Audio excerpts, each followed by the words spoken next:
quelles ont été tes raisons pour venir dans ce projet? Les valeurs que l'ASBL véhicule m'ont semblé très importantes. Ça m'a touchée parce que je me sentais vraiment concernée. Donc ce problème avec l'image, avec ce que le miroir renvoie, et bien que j'ai conscience qu'il y a une différence entre ce que personnellement on voit dans le miroir et ce que les autres perçoivent de nous, c'est quand même, c'est lourd à porter et on est très dur avec soi-même. La problématique du trouble de l'image, c'est la difficulté de s'identifier à son propre corps. Est-ce que pour toi c'est un problème? Est-ce que tu as des difficultés à t'identifier à ton corps? Depuis le début de mon adolescence, oui. Ça a été un combat quotidien, j'ai envie de dire, pendant des années. Oui. J'ai un problème à m'accepter. Rien n'est parfait, je peux toujours m'améliorer. Et il y a toujours un kilo en trop ou on n'est jamais tranquille, j'ai envie de dire. Le fait que tu aies défilé au milieu de toutes ces femmes qui avaient des corps différents, des âges différents, des morphologies différentes, est-ce que tu t'es sentie comment au milieu d'elles? Je me suis sentie moins seule. Dans le sens où je me dis, il n'y a pas que moi qui ai des difficultés avec mon image. Si elles sont là, c'est qu'il y a des raisons. Et voilà, je me suis vraiment rendu compte que une grande majorité des femmes, si pas la totalité, maintenant qu'on y réfléchit, a un grand problème. Est-ce que ce projet a changé quelque chose pour toi ou t'a amené quelque chose? Avant de commencer le projet, donc, il y a quelques mois, j'étais devenue presque sans m'en rendre compte anorexique boulimique. Donc je m'engouffrais puis je file aux toilettes, pour le dire platement. Et d'avoir vu une vidéo, une petite vidéo où on voyait, en fait c'était un miroir qu'on me renvoyait très crûment, et ça m'a fait pleurer. Et je me suis rendu compte de ce qui se passait, de ce que je faisais à mon corps, et à quel point je m'identifiais aux valeurs du projet. Et depuis que j'ai commencé, j'en ai pris conscience, j'ai travaillé sur moi. Et chaque dimanche passé à défiler avec les autres filles, c'était des jours où je respectais mon corps et que je ne me détruisais pas.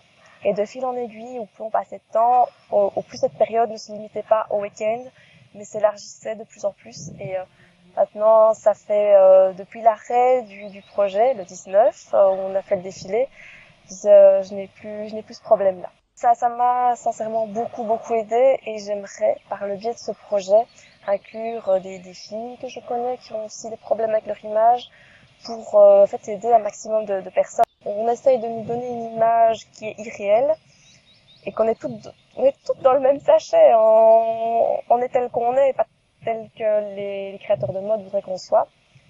Et grâce à ça, ouvrir les esprits, et que ça va les filles, on décontracte, on arrête de complexer, on est belle, point barre. Aujourd'hui, quand tu te regardes, est-ce que tu te regardes différemment? Oui, un petit peu. Dire ça peut encore s'améliorer. Je suis encore fort difficile, très dure avec moi-même. Mais ça va mieux quand je vois avant, après, ça s'est amélioré, voilà, de manière générale. Le fait qu'il y ait ce profil sur Facebook où toutes les filles du groupe vous discutez entre vous, est-ce que tu penses que les autres femmes qui sont dans ce groupe souffrent de ce trouble-là? Oui. Même si elles m'en parlent pas, je m'en doute très fortement. Parce qu'on n'est pas là par hasard, on n'est pas là juste pour défiler, faire les belles, ça n'a aucune, c'est pas que ça n'a aucune valeur, mais bon, on sait pas l'objet ici. Donc si elles sont là, c'est qu'elles ont un problème, et que j'espère que tout comme moi, le projet jusqu'à présent les aura aidées et continuera à les aider. Ce projet prend autant de temps qu'un travail ou qu'une grosse partie de votre vie, puisque vous êtes là et les dimanches pour les répétitions, et après pour voir les vidéos, et après pour les sessions photos, pour les maquillages, pour les habillages. Donc, est-ce que cet engagement au niveau du temps est quelque chose qui pour toi te semble justifié? Ça peut paraître lourd. C'est pas toujours évident. Je veux dire, j'ai déjà annulé certaines choses que j'avais prévues pour venir défiler, m'entraîner avec les filles le dimanche, mais je trouve que ça en vaut vraiment la peine. Dans le sens où, ici, pour ce projet-ci, le but ce n'est pas d'avoir 1m70, 40 kilos, la seule chose qui compte, c'est la motivation.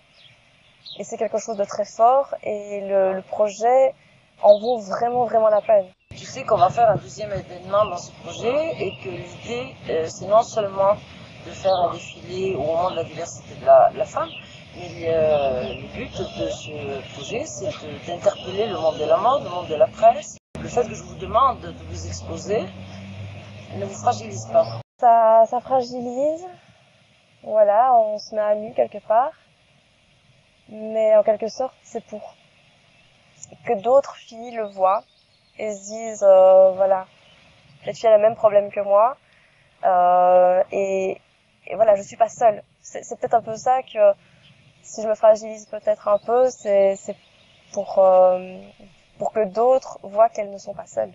Je suis persuadée qu'il y a plein de filles qui souffrent en silence, qui vont vomir dans le dos de tout le monde, personne ne le sait, et voilà, c'est pour leur faire prendre conscience. J'ai envie qu'elles s'en sortent comme moi je m'en suis sortie grâce au projet. À partir d'ici un mois, on va commencer les rencontres, des explications sur le projet, mais des explications qui seront de l'ordre plus de la réflexion, de l'analyse, de la psychologie.